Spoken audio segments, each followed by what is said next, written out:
નમસ્કાર દર્શક મિત્રો, હું સોનમ ત્રિવેદી. સંપૂર્ણ ન્યૂઝમાં આપનું સ્વાગત છે. જોઈએ આજના મુખ્ય સમાચાર. કૃષિ મહોત્સવને લઈને રાજ્યમાં કૃષિ આવકમાં થયો નોંધપાત્ર વધારો. ડીસા ખાતે યોજાયેલા કૃષિ મેળામાં ₹5.88 કરોડની સહાય કરાઈ અર્પણ. બનાસકાંઠામાં શિયાળાની મોસમની જમાવટ. કાતિલ ઠંડીનું જોર વધતા લોકો ઢૂંઢવાયા. પાલનપુરમાંથી પશુ ભરેલી ટ્રક પકડાઈ. પોલીસે કતલખાને જતા 14 પશુને બચાવ્યા. જાસોર અભયારણ્યમાં નીતિ નિયમનો ઉડે છે ધજિયા. પ્રતિબંધિત ઘાટાના જંગલ વિસ્તારમાં ધમધમે છે ઈટવાડા. સંપૂર્ણ ન્યૂઝ આપણી આંગળીના ટેરવે. ઇન્ટરનેટ ઉપર સંપૂર્ણ ન્યૂઝ જોવા લોગિન કરો www.youtube.com/સંપૂર્ણ જોઈએ સમાચારો વિગતવાર.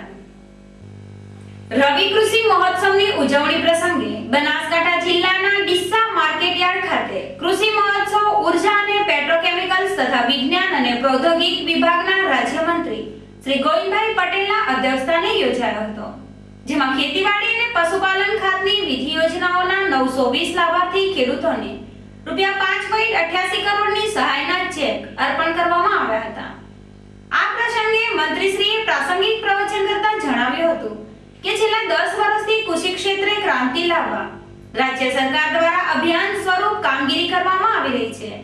તેમણે કહ્યું કે તત્કાલીન મુખ્યમંત્રી શ્રી અને અત્યારે આપણા દેશના વડાપ્રધાન શ્રી નરેન્દ્રભાઈ મોદીની પ્રેરણા અને માર્ગદર્શનથી શરૂ થયેલ કૃષિ મહોત્સવને જ્વલંત સફળતા મળી છે. તેમણે કહ્યું કે કૃષિ મહોત્સવ અભિયાનને લીધે છેલ્લા એક દાયકામાં ગુજરાતની કૃષિ આવકમાં નોંધપાત્ર વધારો થયો છે, જે ખેડૂતોની મહેનત અને વૈજ્ઞાનિકોના સંશોધનને આભારી છે. તેમણે જણાવ્યું કે કૃષિ મહોત્સવમાંથી માહિતી અને માર્ગદર્શન મેળવી ખેડૂતો આધુનિક ખેતી તરફ વળ્યા છે અને મબલખ ખેત ઉત્પાદન કરતા ગયા છે. તેમણે એ પણ કહ્યું કે પ્રગતિશીલ ખેડૂતોના જીવનમાંથી પ્રેરણા લઈને વૈજ્ઞાનિક પદ્ધતિથી ખેતી કરીએ. તેમણે ઉમેર્યું કે આયોજન, આધુનિક ખેત પદ્ધતિઓ અને બજાર વ્યવસ્થાને ધ્યાનમાં રાખીને ખેતી કરીએ તો બહુ સારી આવક મેળવી શકાય છે. મંત્રી શ્રી પટેલે જણાવ્યું હતું કે ઓછી જમીનમાં પશુપાલનના વ્યવસાયથી ખૂબ સારી આવક મેળવી શકાય છે. તેમણે ઉમેર્યું કે ભૂતકાળમાં પછાત ગણાતા બનાસકાંઠા અને કચ્છ વિસ્તારના ખેડૂતો બાગાયતી ખેતી તરફ વળ્યા છે અને બાગાયતી વસ્તુઓની નિકાસ કરતા થયા છે. તેમણે ઉમેર્યું કે લાભાર્થી ખેડૂતોને મળેલ સહાયનો કાર્યક્ષમ ઉપયોગ કરીને ખેતીને વધુ સમૃદ્ધ બનાવીએ.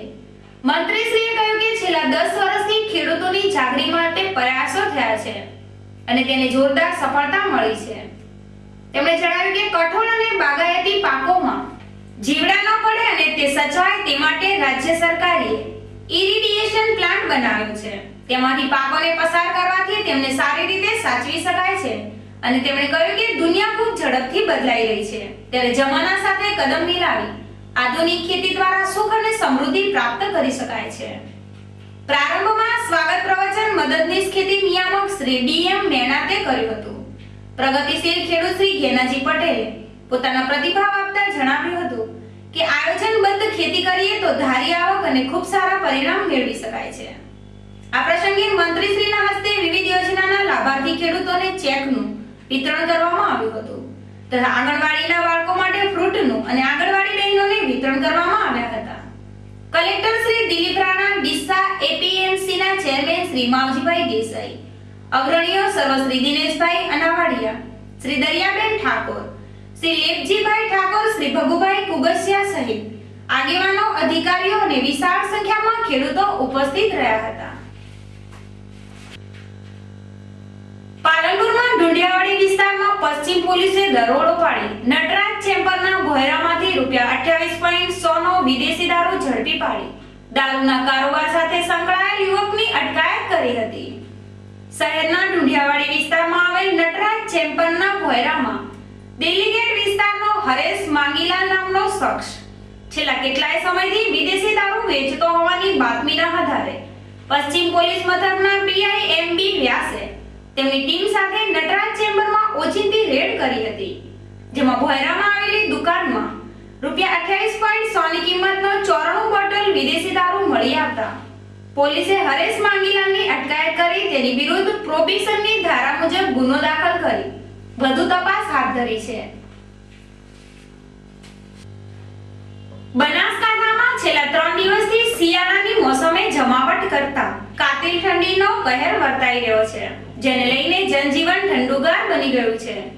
કાશ્મીર ખીણમાં થયેલ ભારે હિમવર્ષા અને હિમાચલ પ્રદેશના શિમલામાં સિઝનની પ્રથમ બરફવર્ષાના કારણે ગુજરાતમાં શીતલહેર ફરી વળી છે, જેમાં ઠંડીનો પારો ગગડતા બનાસકાંઠા જિલ્લો ઠંડીની લપેટમાં આવ્યો છે. ડીસા સહિત જિલ્લામાં ઠંડીનું મોજું ફરી વળતા જનજીવન પ્રભાવિત બન્યું છે. આમ દિવસ દરમિયાન સુસવાટા મારતી શીતલહેરો અને ઢળતી સાંજથી વહેલી પરોઢ સુધીની કાતિલ ઠંડી રીતસરનો કહેર વર્તાવતા લોકો ઠંડી સામે રક્ષણ મેળવવા અવનવા અખતરા અજમાવી રહ્યા છે, જેમાં અબાલ વૃદ્ધ સૌ કોઈ ઠંડીથી બચવા ગરમ વસ્ત્રોનો સહારો લઈ રહ્યા છે અને કામ સિવાય બહાર નીકળવાનું ટાળી મકાનમાં પૂરી રહેવાનું પસંદ કરી રહ્યા છે. તો સાંજ તેમજ વહેલી પરોઢે લોકો ઠંડીથી બચવા શેરી મહોલ્લાઓમાં તાપણા કરીને ઠંડીથી રાહત મેળવતા નજરે પડે છે. જો કે જિલ્લામાં ધીમા પગલે જામેલ શિયાળાની ઋતુમાં આગામી દિવસોમાં ઠંડીનું જોર વધવાની હવામાન વિભાગે આગાહી કરી છે, જેને લઈને ઠંડીના કહેરથી લોકો ધ્રુજવા લાગ્યા છે.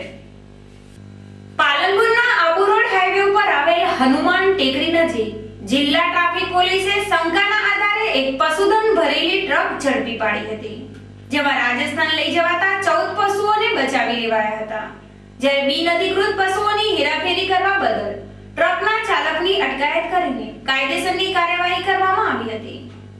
જિલ્લા ટ્રાફિક પીએસઆઈ એચએ દલસાણિયા, એએસઆઈ બીકે ગુરુદેવ અને સ્ટાફ હનુમાન ટેકરી ઉપર વોચમાં હતા.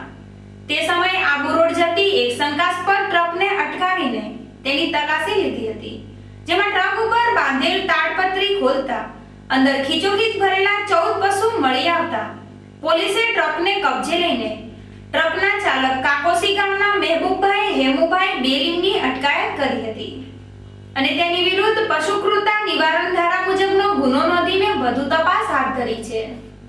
આમ ટ્રાફિક પોલીસે શંકાના આધારે ટ્રકની તલાશી લેતા ટ્રકમાં કેદ ₹1,68,000ના 14 પશુઓને નવજીવન મળી જતા આ પશુઓને હાથીદરા નજીકની પાંજરાપોળમાં મોકલી આપવામાં આવ્યા હતા.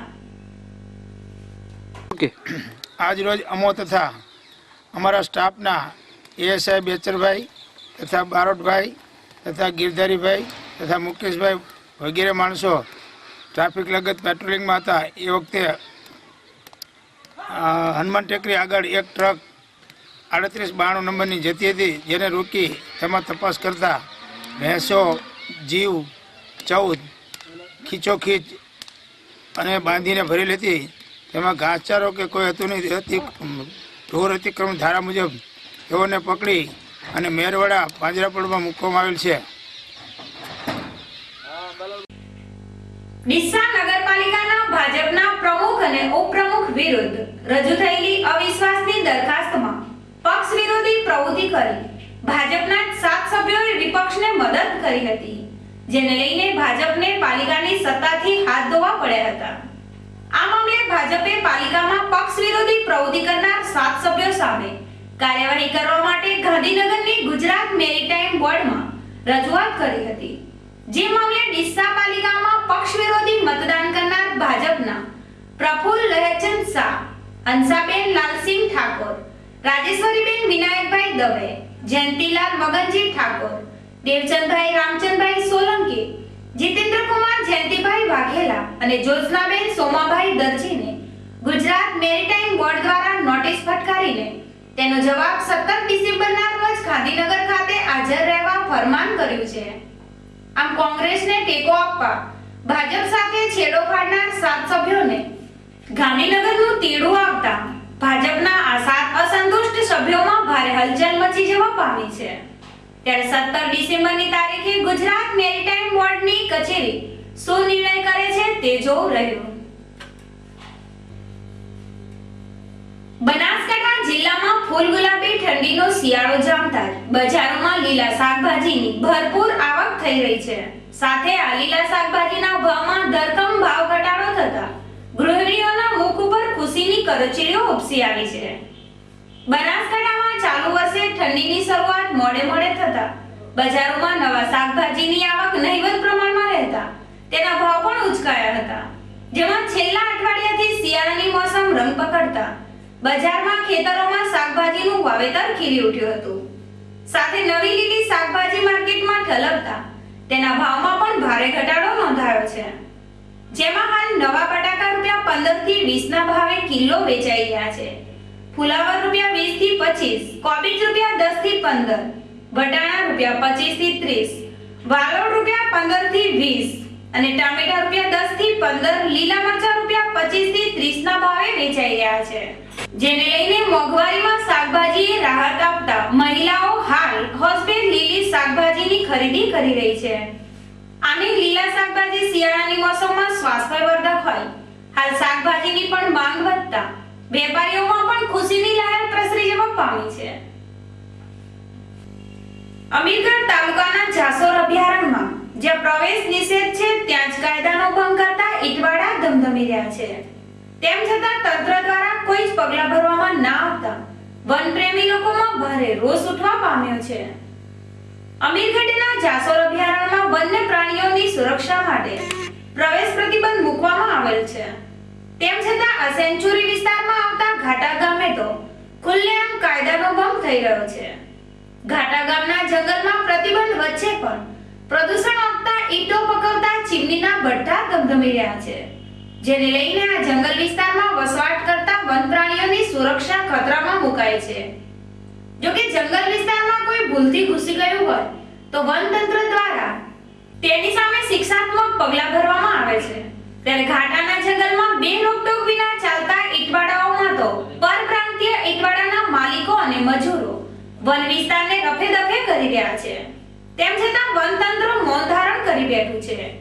જો કે આ મામલે જિલ્લા વન અધિકારી પોતાની જવાબદારીમાંથી છટકવા આની તપાસ તાલુકા પંચાયતની હોવાનું જણાવી રહ્યા છે. ત્યારે જિલ્લા કલેક્ટર ઘાટાના પ્રતિબંધિત જંગલ વિસ્તારમાં બિનઅધિકૃત ધમધમતા ઈંટો પકવવાના ચીમની ભઠ્ઠાઓ બંધ કરાવે તેવી લોક માંગ ઉઠવા પામી છે. ફરી એક નજર આજના મુખ્ય સમાચાર ઉપર. કૃષિ મહોત્સવને લઈને રાજ્યમાં કૃષિ આવકમાં થયો નોંધપાત્ર વધારો.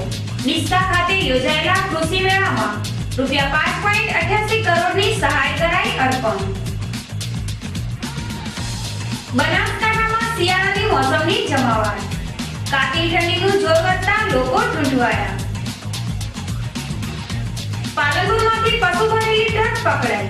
પોલીસે કતલખાને જતા 14 પશુને બચાવ્યા. જાસોર અભયારણ્યમાં નીતિ નિયમનો ઉડે છે ધજિયા. પ્રતિબંધિત ઘાટાના જંગલ વિસ્તારમાં ધમધમે છે ઈટવાડા.